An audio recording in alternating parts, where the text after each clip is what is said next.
ભરૂચ તાલુકાના ગંધાર ગામે ગંધારના ભાઠામાં સમસ્ત આહિર સમાજ દ્વારા 75 થી વધુ ઉંમર ધરાવતા વડીલોનું આહિર સમાજની બહેનો દ્વારા વડીલોનું પૂજન કરાયું।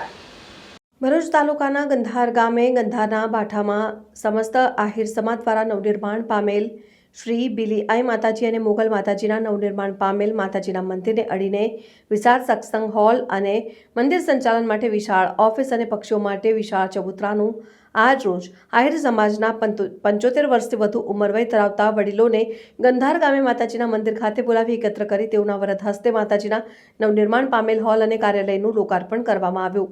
આ પ્રસંગે સમાજના 300થી વધારે વડીલોના કુમકુમ પગલાં પાડીને નવનિર્માણ પામેલ ભવનમાં તેઓના પગલાં પાડવામાં આવ્યા હતા। સાથે જ આવેલ તમામ વડીલોનો સમાજના કાર્યકર્તાઓ અને આગેવાનો દ્વારા તેઓને શાલ ઉડાડી સન્માનિત કરવામાં આવ્યા હતા। મંદિરને અડીને એક વિશાળ સત્સંગ હોલ પણ બનાવવામાં આવ્યો છે અને તેને અડીને વિશાળ હોલ અને કાર્યાલય અને મૂંગા પક્ષીઓ માટે ચબૂતરાનું પણ નિર્માણ કરવામાં આવ્યું છે। ત્યારે આ તમામનું લોકાર્પણ આહિર સમાજના 75 વર્ષથી વધુ વય ધરાવતા લોકોના વરદ હસ્તે અને કુમકુમ પગલાં પાડી કરવામાં આવ્યું હતું અને જેમાં ખૂબ જ મોટી સંખ્યામાં આહિર સમાજના વડીલો ભાઈઓ બહેનો ઉપસ્થિત રહ્યા હતા। વિડીયો જર્નાલિસ્ટ વિરેન્દ્ર પાટીલ સાથે સત્યા ટીવી।